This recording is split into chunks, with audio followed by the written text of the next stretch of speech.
I'm going to direct this to Nelson. Similar to the last question that Jason asked, is there any program that the city of Miami Beach has implemented? Sorry, I was on mute.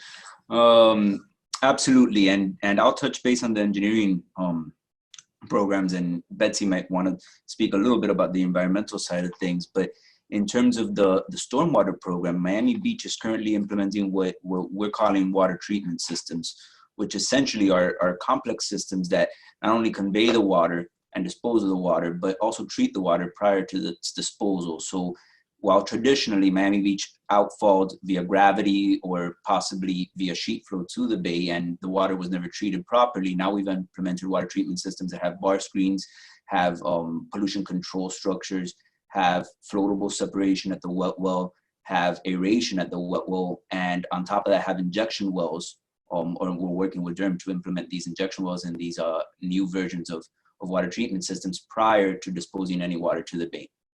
So Betsy, I don't know if you want to add to that.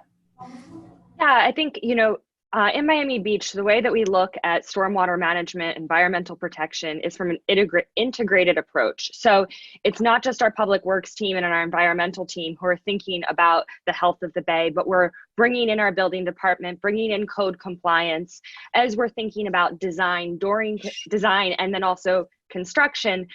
We have inspectors that are trained to look for environmental violations and quickly respond as we're getting complaints from the public.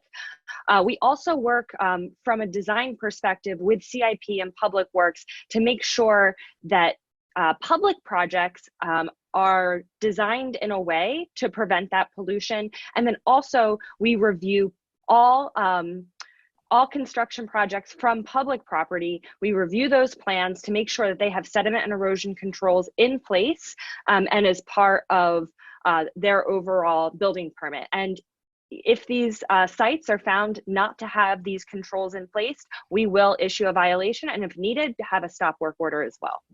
One of the things I also wanted to mention, Katrina, was one of the programs that we recently adopted was the Green Infrastructure Program to add another level of treatment prior to the water even entering the system. So that way there's proper water quality treatment in the swales from native species that uptake nutrients. Because we've done studies, and what we've found is that nutrients are really the big concern for the bay. That's when we're talking about killing the bay, we're essentially what we're saying is that there's not enough dissolved oxygen for the aquatic life. So by these nutrients coming into the bay causing algal blooms, and the algal blooms taking up all the DO, it becomes a real problem for the aquatic life. So we're trying to capture these nutrients and sequester them ahead of them even entering our stormwater systems.